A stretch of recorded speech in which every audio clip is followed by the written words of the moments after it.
Everyone, welcome back to our YouTube channel let's visualise India. आप लोग जानते हैं हम लोग हमारा सेकेंड चैप्टर पढ़ रहे थे ज्योग्राफी, और आई थिंक मैंने इसमें आप लोगों को काफ़ी कुछ पढ़ा दिया है। अगर आप लोगों ने हमारे वीडियोस अभी तक ना देखे हो तो प्लीज़ एक बार लिंक पे जाकर जरूर देख लेना। अच्छा, आपको दो तरीके के लिंक मिले हुए हैं, एक तो आई बटन पे, दूसरा डिस्क्रिप्शन बॉक्स में। तो जहाँ से कंफर्टेबल लगे वहां से जाओ और वीडियो देखो। मेन मकसद हमारा ये है आप लोगों को वीडियो दिखाना। अच्छा, हम लोग वीडियोस क्यों दिखाना चाहते हैं आप लोगों को? क्योंकि आपकी अंडरस्टैंडिंग इंक्रीज हो। आपकी अंडरस्टैंडिंग कैसे इंक्रीज होगी? क्योंकि हमारी जो वीडियोस हैं उनमें आप लोगों को विजुअलाइजेशन मिलता है। सो बेसिकली ये आपके लिए अच्छा होगा और आप इजीली चीज़ों को देख पाओगे। अच्छा, ये चैप्टर कौन सा है? ये चैप्टर है second, land, soil, water, natural resources and wild life conservation, जिसमें से मैं लैंड और सॉइल ऑलरेडी कवर कर चुकी हूँ, वो आपको प्लेलिस्ट में मिल जाएगा। और उसी तरीके से हम आज डिस्कस करने वाले हैं वाटर के ऊपर। अच्छा, हमारे वीडियोस में आप लोगों को एक फ़ायदा ज़रूर मिलेगा कि हमारे वीडियोस देखने के बाद आप अपनी लैंग्वेज में अपने आंसर्स खुद लिख सकते हो। आप लोगों को कुछ लर्न करने की ज़रूरत नहीं है, कुछ बाय हार्ट करने की ज़रूरत नहीं है। आप अपने आंसर्स खुद बना सकते हो। So go and check out our videos. So अब हम लोग हमारे टॉपिक पे आ जाते हैं, पानी। तो हम लोग ये डिस्कस करते हैं। चलिए लेट्स बिगिन। सो अब हम लोग देखने वाले हैं वाटर के बारे में। सो वाटर क्या है? ये एक इम्पॉर्टेंट रिसोर्स है। Vital means what? इम्पॉर्टेंट। देखो, हमारी जो अर्थ है उसमें 70% पानी है, और ये शुरुआत हुई थी आज से 3.5 मिलियन ईयर्स अगो। हमारी जो पूरी अर्थ है, जब ये अर्थ बनी थी, ऐसा कहा जाता है कि ये 3.5 मिलियन ईयर्स पुरानी है। तब ये अर्थ जो है वो 3/4 पार्ट इसका जो है वो टोटली कवर्ड था किससे? पानी से। केवल 1/4 हिस्सा था लैंड, दैट मीन्स 30%, जिसके ऊपर हम लोग आज रहते हैं। ओके, इसीलिए इतना ज़्यादा अमाउंट ऑफ वाटर होने के लिए हम इसे क्या बोलते हैं? वाटर प्लैनेट भी बोलते हैं, और इसे ब्लू प्लैनेट भी कहा जाता है। और एक चीज़ जो मैं आप लोगों को यहाँ बताना चाहूँगी वो ये है कि इतना सारा पानी होने के बावजूद हम लोग पानी की स्कैरसिटी को देख रहे हैं। उसका रीज़न क्या है? ये आपका इसका आंसर आपको इस वीडियो के अंदर मिलेगा। दूसरा, अर्थ में जो पानी की कमी होती जा रही है उसके क्या क्या रीजंस हैं, उसका आंसर आपको मिलेगा। इतना सारा पानी हम यूज में क्यों नहीं ले रहे हैं, इसका आंसर भी आपको इस वीडियो के अंदर मिलेगा। सो स्टे ट्यून, बने रहो और पढ़ते रहो। सो गाइज, अब देखो, हम लोग एक्वाटिक लाइफ के बारे में बात करेंगे। एक्वाटिक लाइफ क्या है? एक्वाटिक लाइफ वो है जहाँ, मतलब ये क्या है कि देखो, हमारी एक अर्थ का हिस्सा लैंड है। यहाँ लैंड पे भी लोग रहते हैं, और उसी तरीके से जैसे लाइफ हमारी लैंड के ऊपर है, ऐसी ही कुछ लाइफ हमारी पानी के नीचे है। पानी के नीचे भी प्लांट्स होते हैं, वो एक्वाटिक प्लांट्स कहलाते हैं, जो पानी के अंदर होते हैं। उसी तरीके से एनिमल्स होते हैं जो एक्वाटिक एनिमल्स कहलाते हैं। फ्रॉग हो गया, फिश हो गई, ये सारे की सारे क्या कहलाते हैं? एनिमल्स। किसके? पानी के। So this is the aquatic life. This is so beautiful because वो हमारे ऊपर की तरह नहीं है। वहाँ नीचे गंदा करने के लिए कोई नहीं है, वहाँ ओवर यूटिलाइजेशन के लिए कोई नहीं है वहाँ, इसीलिए पानी का कंटेंट जो है ना वो सेम बना हुआ है। बट हमारे ह्यूमंस में क्या है? भगवान ने क्या दिया? ब्रेन। उसको इस्तेमाल करके हम काफ़ी चीज़ें अच्छी कर रहे हैं, तो हम बहुत सारी चीज़ें बुरी भी कर रहे हैं जो कंटिन्यूअसली होती जा रही हैं, और वो सबके लिए नुकसानदायक है। हम उन सभी चीज़ों को डिस्कस करने वाले हैं इस वीडियो में, तो मेरे इस वीडियो में बने रहिएगा। और अगर आपको मेरा वीडियो अच्छा लग रहा हो तो प्लीज़ लाइक ज़रूर कर देना इस वीडियो को। सो अब हम लोग देखते हैं ocean water is not fit for human by. देखो, ये बहुत सारा पानी है, आप लोगों को पता है, बहुत बहुत सारा पानी है। मतलब ऐसा समुद्र है कि जितना दूर तक नजरें फैलाओ उतने दूर तक पानी ही पानी आपको दिखाई देगा, और इनकी डेप्थ तो बहुत ज़्यादा है, इतने गहरे हैं जिसकी लिमिट नहीं है। सो बेसिकली क्या है कि ये जो पानी दिख रहा है ना आप लोगों को, ये पानी में प्रॉब्लम क्या है? इस पानी में एक प्रॉब्लम है कि इनमें क्या है ना, एक्सेस अमाउंट में सॉल्ट है, इसलिए ये पानी पीने योग्य नहीं है। अगर हमारी बॉडी में सॉल्ट की क्वांटिटी ज़्यादा हो जाती है तो it is not fit for us. That is why this water is not fit for anyone. तो लोग क्या कर रहे हैं? पानी की स्कैरिसिटी से बचने के लिए आजकल समुद्र के पानी को क्या करते हैं? उसको डिस्टिल्ड करके पानी पीने लगे हैं। सऊदी अरेबिया वगैरह में चले जाओ, वहाँ बिल्कुल डेजर्ट है, वहाँ लोग रहते हैं। वहाँ लोग करते क्या है? वहाँ समुद्र के पानी को लेकर उसको क्या करा जाता है? उसको साफ किया जाता है और फिर उसको पीने योग्य बनाया जाता है। धीरे धीरे जैसे हालात आते जा रहे हैं उसके अकॉर्डिंग ये चीज़ें होनी है। ओके, क्योंकि हमारे यहाँ पर हम लोग डिस्ट्रक्शंस बहुत ज़्यादा कर रहे हैं। वो सब चीज़ें भी हम लोग इस वीडियो में डिस्कस करेंगे। अगर आप लोगों को मेरा वीडियो अच्छा लग रहा हो तो प्लीज़ यार लाइक ज़रूर कर देना। सी, दिस इज फ्रेश वाटर। हमारे पास अब इस 70% वाटर के अंदर से जो हमारे पास फ्रेश वाटर है वो केवल कैसा है? 2.7%। केवल 2.7% ऐसा है जो पानी पीने योग्य है। दैट मीन्स आप कह सकते हो फ्रेश वाटर है, जिसके अंदर नमक नहीं है या फिर लिमिटेड क्वांटिटी में है। अब देखो, अब प्रॉब्लम क्या है कि इस 2.7 पानी में से भी हम लोगों के पास जो 70% इसका हिस्सा है वो सारा की सारा आइस शीट्स में है। ये दिख रही है आप लोगों को, दीज आर आइस शीट्स, बर्फ की शीट्स हैं। और ये क्या है, ग्लेशियर्स, पहाड़, बर्फ के पहाड़ हैं। ये अंटार्कटिका में पाया जाता है, ग्रीनलैंड एंड माउंटेन रीजन्स में ये चीजें होती हैं। और आप लोगों को पता ही है हमारे जो अर्थ के पोल्स हैं वहां पर क्या है, बर्फ के पहाड़ है। वहां जो है ह्यूमन सर्वाइवल पॉसिबल ही नहीं है, क्योंकि वहां पर ठंड बहुत ज्यादा है। और इन लोकेशंस की वजह से ये जो वाटर है वो इनएक्सेसिबल है, आप इसको यूज नहीं कर सकते। आप लोग को समझ में आया होगा कि 70% मतलब 2.7 का भी 70% तो फ्रीज्ड है, हम उसको यूज ही नहीं ले सकते, हम बर्फ को थोड़े ना खाएंगे। ओके, बट अब ड्यू टू ग्लोबल वार्मिंग क्या हो रहा है, ये पानी पिघल रहा है। अब आप लोग कहोगे मैम ये तो अच्छा है, बढ़िया है, देखो पिघल रहा है तो हमें फ्रेश वाटर तो मिल जाएगा। बट बच्चों एक बात सोचो, ये सारे की सारे क्या है, समुद्र के आसपास की जगह है। अगर ये पानी पिघलेगा तो क्या होगा, सिर्फ हमारा जो सी लेवल है वो इंक्रीज होगा, इसके अलावा और कुछ भी नहीं होगा। हम लोगों को इसमें से एक बूंद नहीं मिलने वाली है, क्योंकि ये सारा पानी किस में जाके मिल जाता है, सी में जाके मिल जाता है। एज यू नो कि जो सी है वो बेसिकली क्या है, जो जो सी है हमारा वो बेसिकली क्या है, वो सलाइन वाटर है और which is not fit for human. Next देखो, केवल हमारे पास 1% पानी है इस 2.7 के अंदर से भी जो हमारे लिए अच्छा है, जिसे हम पी सकते हो। अब देखो ये पानी भी क्या है ना, अलग अलग तरीके से स्टोर्ड है। पहला ग्राउंड वाटर। ग्राउंड वाटर क्यों बोल रही हूँ मैं, ग्राउंड वाटर मैं इसलिए बोल रही हूँ क्योंकि ये पानी क्या होता है ना, जमीन के अंदर है, इसका कोई और सोर्स है, हमें ये पानी कहीं और से मिल रहा है, ये ऊपर आता है और हम इसको, ये पीने का होता है और ये यूजेबल होता है। ओके, उसी तरीके से रिवर्स होती है जिसका पानी हम पी सकते हैं, और दूसरा होती है लेक्स। बट इंसानों को देखिए, क्या कुदरती करिश्मा है कि लोगों ने इसी पानी को गंदा करना शुरू कर दिया है। कुछ लोग तो ओवर यूटिलाइजेशन के चक्कर में इतना ज़्यादा नीचे अब बोरिंग्स वगैरह खुदवा लेते हैं कि पानी नीचे से भी खत्म होता जा रहा है, और लेक्स को ये लोग कंटामिनेट करते जा रहे हैं। कंटामिनेट कैसे करते जा रहे हैं वो भी हम लोग अभी आगे डिस्कस करने वाले हैं, वीडियो में बने रहिएगा। ओके, और उसके अलावा लेक्स, अच्छा डिफरेंस क्या है दोनों लेक्स और रिवर्स के बीच में, डिफरेंस क्या है देखो। जो रिवर्स होती है ना, इसमें पानी कंटिन्यूसली बहता रहता है, और लेक्स क्या होती है, एक जगह पर रुका हुआ पानी। अब आप लोग बोलोगे मैम वो तो पॉन्ड्स भी होते हैं, पर बेटा पॉन्ड का साइज जो होता है ना वो छोटा होता है, और लेक्स जो होती हैं वो बड़े लेवल पर होती हैं। ठीक है, और दूसरा क्या है, जो साफ पानी है वो होता है एक हमारा वाटर वेपर की फॉर्म में। जो पानी ऊपर इवेपोरेट होके जाता है वो पानी भी कैसा होता है, अच्छा होता है, पीने योग्य होता है, हमारे ह्यूमंस के लिए अच्छा होता है। And this is, you can see the example of water vapour, this is example of groundwater, this is example of river, and this is example of lake.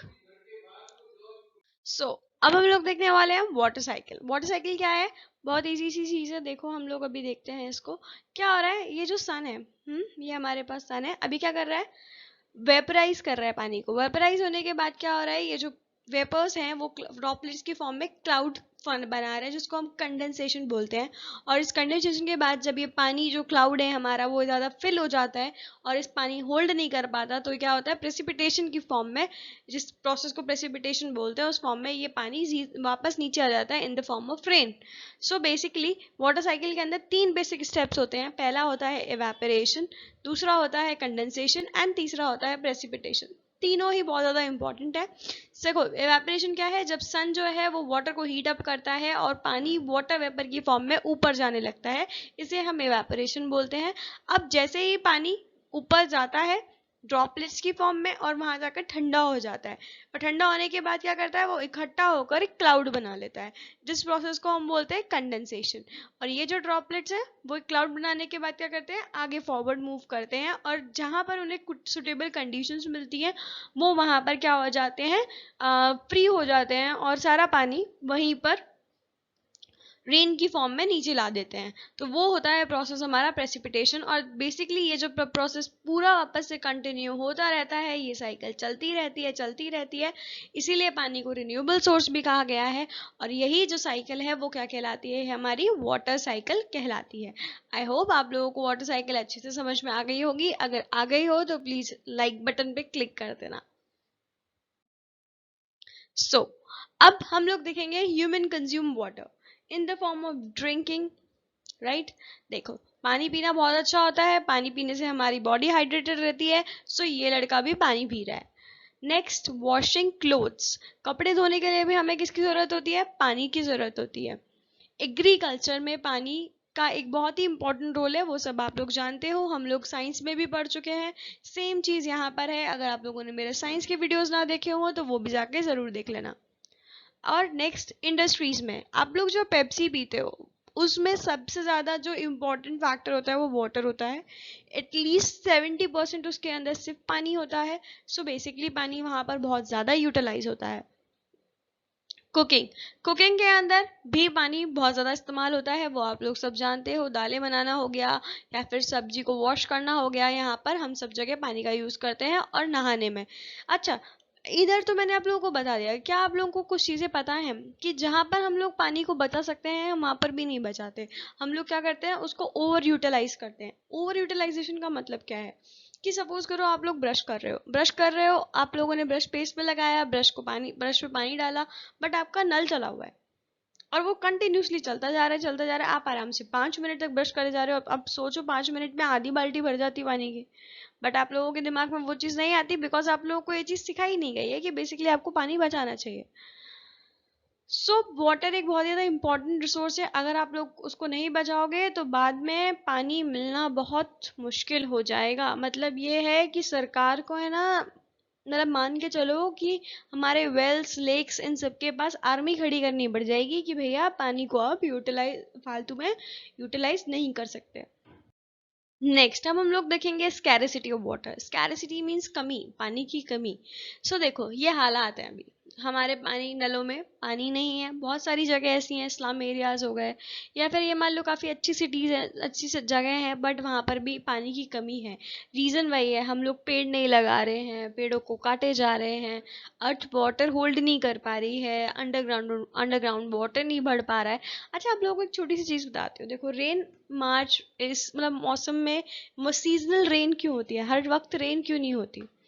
देखो होता क्या है कि जो ये वाटर, अंडरग्राउंड वाटर का कंसेप्ट है ना, वो हमारी जो अर्थ है उसने खुद ने दिया है। कैसे?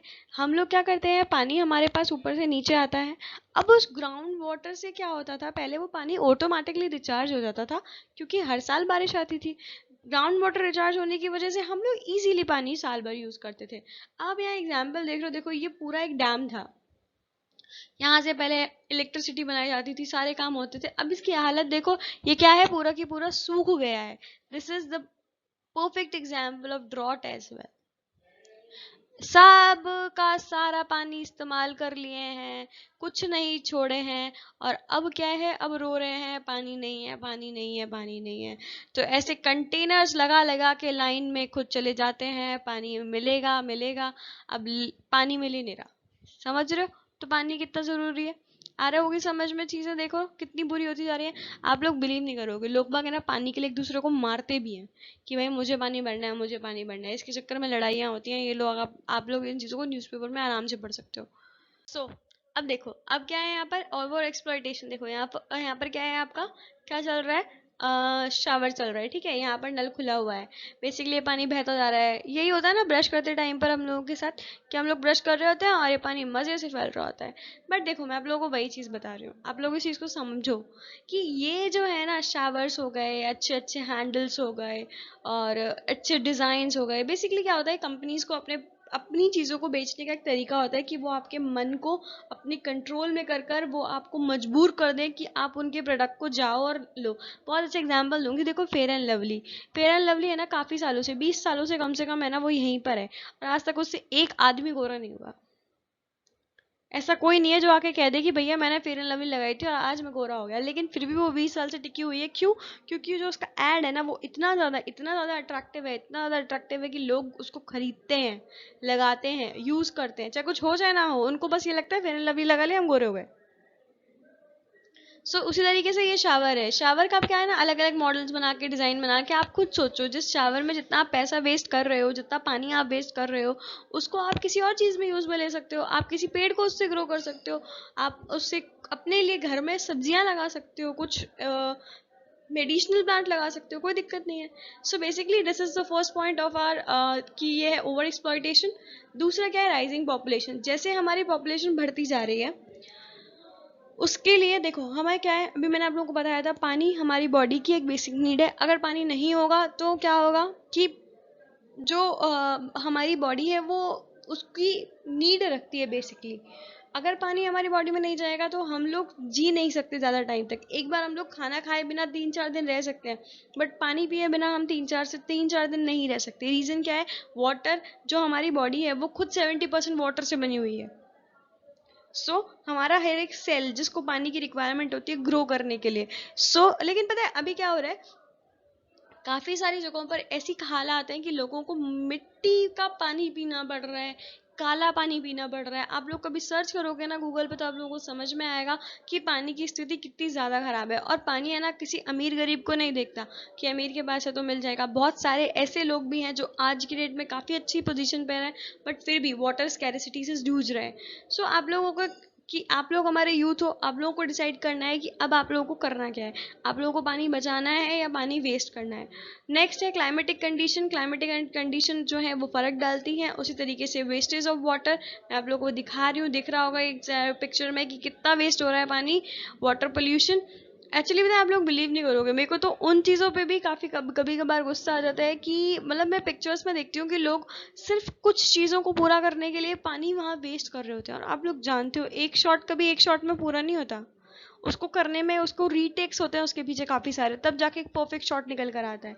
और इस परफेक्ट शॉट तक पहुँचने के लिए वो लोग कितने लीटर्स ऑफ वाटर ख़राब कर चुके होते हैं जो कि हम किसी और चीज़ में यूज़ में ले सकते थे। नेक्स्ट है डिफॉरेस्टेशन, पेड़ों का काटना बहुत बड़ा रीज़न है। हमारे क्लाइमेटिक कंडीशन के ऊपर भी ये इफेक्ट डालता है क्योंकि अब हमारे पास पेड़ धीरे धीरे कम होते जा रहे हैं। तो जो हमारा साइक्लिंग प्रोसेस है, वाटर साइकिल प्रोसेस है, वो भी स्लो डाउन होता जा रहा है और काफ़ी सारी चीज़ें इससे इफेक्ट होती जा रही हैं। वाटर पोल्यूशन अभी हम लोग डिस्कस करने वाले हैं। अब चलिए देखो, अब हमारे काफ़ी सारे हिस्से like Africa, north west, Mexico और काफ़ी साउथ अमेरिका के साइड पे और पूरा की पूरा ऑस्ट्रेलिया और बेसिकली हमारा हाफ इंडिया जो है वो जूझ रहा है किससे, पानी की कमी से। पानी, अब रीज़न क्या है यहाँ पर, देखो पोल्यूशन ज़्यादा है, पेड़ों का कटाई ज़्यादा चलती जा रही है, चलती जा रही है, चलती जा रही है। आप लोगों ने सुना होगा अभी ऑस्ट्रेलिया के जंगलों में आग लगी थी, कभी इंडिया के जंगलों में आग लग जाती है। Basically these are our climatic conditions जिसकी वजह से ये प्रॉब्लम्स होती जा रही हैं। नेक्स्ट रीजंस और क्या क्या है, एनुअल रेनफॉल इफेक्ट हो रही है due to climatic condition. Over exploitation में आप लोगों को पढ़ा चुकी हूँ। कंटामिनेशन ऑफ वाटर रिसोर्सेज, देखो अब हम लोगों के पास, मैंने आप लोगों को बताया था पानी अभी किस किस फॉर्म में अवेलेबल है, रिवर और लेक की फॉर्म में, ठीक है। अब क्या हो रहा है, कंपनियों को बोला जाता है कि आप लोग जब भी अपना कचरा वगैरह इसको यहाँ से साफ करते हो तो आप इसको डायरेक्टली रिवर्स में नहीं डाल सकते। उसके लिए पहले नॉर्म्स होते हैं कि आप इसको साफ करोगे और साफ करने के बाद ही आप इसको रिवर में डाल सकते हो, ठीक है। अब हमारी कंपनियों को देखो सब क्या करती हैं, वो उनको पता है कि अगर हम वाटर ट्रीटमेंट करेंगे तो हमारा खर्चा बढ़ जाएगा। अब वो एक छोटे से खर्चे को बचाने के लिए वो सबका पानी खराब कर देती है। कर्नाटका के अंदर एक स्कीम चली हुई है जिसका नाम है कावेरी कॉलिंग, जो सदगुरु ने चलाई हुई है। बेसिकली क्या वजह थी, बेंगलोर के अंदर 3 जगह ऐसी थी जहाँ से पानी सप्लाई होता था, ठीक है। इन 3 में से एक तो मतलब 2 बिल्कुल पॉल्यूटेड वाटर वाली जगह है और एक जो है वहाँ पे जो हमारा लेक है वो सूख चुकी है। और जो 2 है, और एक दूसरी सबसे बड़ी बात क्या है, वहाँ पर जो कावेरी लेक, जो हमारी कावेरी रिवर है वो भी ऑलमोस्ट सूखती जा रही है। मतलब उसके हालात ऐसे होते हैं कि वो बारिश के टाइम पे बढ़ जाती है और वो है ना नेक्स्ट सीजन आने से पहले ही सूख जाती है। तो this is the drastic change. Kaveri, ये नदियाँ तो कभी सूखती ही नहीं थी बट अभी सूखने लग गई हैं। Basically these are the reasons, जब जिसकी वजह से अब वहाँ पर भी देखो रीज़न एक ही है, वहाँ पर प्लांट्स की कटिंग होती जा रही है। पहले लोग एक 3 बार में क्या करने लग गए थे, एग्रीकल्चर करने लगे थे, क्रॉप्स उगाते थे, एक साल में 3 बार की हार्वेस्टिंग हो रही है। बेसिकली क्या होता है, सॉइल भी क्या होती है, ख़राब होती है। मैंने आप लोगों को पढ़ाया था लास्ट सॉइल के अंदर कि सॉइल की फर्टिलिटी पे इससे फ़र्क पड़ता है और सेम चीज़ है यहाँ पर भी, यही प्रॉब्लम हो रही है। नेक्स्ट देखो, अब हमारे पानी को कैसे बचा सकते हैं, मैंने आप लोगों को अभी बताया था ना, ये देखो ये क्या है, हमारी कंपनियों के हाल। ये कंपनियां क्या करती है, डायरेक्ट हमारे पानी के अंदर क्या करती है, कचरा छोड़ देती हैं। सो बेसिकली क्या कर रहा है, देखो एक लिमिट तक ही तो पानी साफ रह सकता है, उसके बाद तो क्या, अगर आप पानी में मिट्टी डालते जा रहे हो डालते जा रहे हो डालते जा रहे हो, एक सर्टेन अमाउंट आएगा, उसके बाद क्या होगा, जो हमारा क्वांटिटी के अंदर पानी है, पानी का प्रोपोर्शन कम हो जाएगा और कचरे का प्रोपोर्शन बढ़ जाएगा, और वो जो जैसे ही जो वेस्ट का प्रोपोर्शन बढ़ेगा तो बेसिकली हमारा पानी क्या होने लग जाएगा, गंदा होने लग जाएगा। सो दिख रहा है आप लोगों को ये किस हद तक हमारे इस काम को खराब कर रहे हैं। मतलब अपने प्रॉफिट के, एक छोटे से प्रॉफिट के लिए वो लोग है ना सबकी जान दांव पे लगाने में लगे रहते हैं। और देखो आप लोगों को याद होगा मेरे एक वीडियो में मैंने आप लोग को कोरेला के बारे में बताया था, जहाँ पर एक इंसान को डायरिया हो जाता है और वो डायरिया करने के लिए कहाँ जाता है, नदी के पास, और फिर वहां जाके क्या कर देता है, लूज मोशंस कर देता है। लूज मोशंस उसको होने के बाद वो क्या करता है, उसको भी नदी में साफ कराता है। सो क्या हुआ, पानी खराब हो गया। अब उस पानी को कोई भी पिएगा, कोई जानवर पिएगा तो उसके क्या हो जाएंगे, उसके भी लूज मोशंस हो जाएंगे। सो बेसिकली ये चीजें हैं जो बिना ट्रीटेड किए ही डाल दी जाती हैं पानी के अंदर। बट रूल क्या है कि इनको पहले साफ किया जाए और फिर उसके बाद इसको पानी में छोड़ा जाए। अब देखो ये कचरा, ये जो है ये जो पॉल्यूटेड वाटर है, इसके अंदर क्या होते हैं, बहुत सारे नाइट्रेट्स, मेटल और पेस्टिसाइड्स होते हैं जो हमारी एक्वेटिक लाइफ को सबसे ज्यादा। अब बताओ, मेरे को तो एक चीज समझ नहीं आती, देखो इंसानी लाइफ हम लोगों ने बनाई, ठीक है, बट ये जो एक्वाटिक लाइफ है ये बेचारी वैसे ही परेशान हो रही है। रीजन क्या है, ये भी ह्यूमंस की वजह से डिस्ट्रैक्ट हो रही है। क्योंकि पता है आप लोग गंदे पानी की वजह से कितनी फिशेस, कितनी बार आया है कि टन्स ऑफ फिशेस जो है वो एक साथ मर गई उस पूरे पानी में पोल्यूशन की वजह से। और हम लोग क्या करते हैं, बायोडिग्रेडेबल, नॉन बायोडिग्रेडेबल सारा कचरा लेके सी में डाल देते हैं, क्योंकि हमें पता है ये तो कहीं ना कहीं जाएगा। इसकी वजह से जो सी है वो भी क्या होता जा रहा है, खराब होता जा रहा है। और ये सारी की सारी चीजें किसको इफेक्ट कर रही हैं, हमारे पूरे के पूरे अर्थ को इफेक्ट कर रही है। और धीरे धीरे जो हमारी अर्थ है वो प्लास्टिक से धीरे धीरे बढ़ती चली जा रही है, क्योंकि प्लास्टिक ऐसा नॉन बायोडिग्रेडेबल सब्सटेंस है जो कभी भी एटलीस्ट है ना, वो बहुत मिलियन ऑफ ईयर्स ले लेता है कुछ हद तक डिग्रेड होने के लिए। नाउ अब हम लोग पानी को बचा कैसे सकते हैं, कंजर्वेशन ऑफ वाटर। मैंने आप लोगों को दो चीजें बताई, एक तो वाटर ट्रीटमेंट। अब देखो एक बात है, ये बेसिकली आरओ सिस्टम है, आप ये मान सकते हो। यहाँ पर क्या हो रहा है, पानी गंदा आता है वो उसको फिल्टर करता है और अच्छा पानी अपने पास रख लेता है और खराब पानी बाहर निकाल देता है। अब इस आरओ के चक्कर में कितना वाटर वेस्टेज होता है, अगेन ये एक बहुत बड़ा इशू है। वो जो वाटर निकलता है वो टोटली पॉल्यूटेड वाटर होता है, उसको आप यूज में नहीं ले सकते, बट यूज में लेना पड़ता है। अच्छा सबसे ज्यादा देखो, पहले क्या था, वाटर प्योरिफिकेशन के लिए हम लोग फिटकरी वगैरह का, एलम का यूज करते थे। अब लोगों ने क्या करा, मैं आप लोगों को एडवर्टाइजमेंट का बता रही हूँ, देखो एडवर्टाइजमेंट के चक्कर उन्होंने ऐसा बढ़िया सा डायग्राम बना के दिखाया है कि मैम देखो ये गंदा पानी, ये वो, और ये बीच में आपका कांच जैसा पानी। तो लोगों को लगा यार हम जब पानी पी रहे हैं तो हम अच्छा पानी क्यों नहीं पिए, तो उन्होंने कहा लगवाओ। तो इसी तरीके से क्या है, वाटर प्योरीफायर्स की बिक्री बढ़ गई। अब बेसिकली क्या नहीं, तो एलम क्या करती है, जो हमारा मटका होता है वो क्या करता है, वाटर की पीएच को मेंटेन कर देता है। वाटर का पीएच जैसे ही मेंटेन होता है तो वो ना पानी गंदा रहता है ना अच्छा रहता है। बस हाँ इम्प्योरिटीज रहती हैं, अगर पानी ज्यादा इम्प्योर है तो हम उसको बिना डिस्टिल्ड किए नहीं पी सकते। सो बेसिकली ये भी चीजें होती हैं। दूसरा, ये हमारा वाटर ट्रीटमेंट प्लांट है।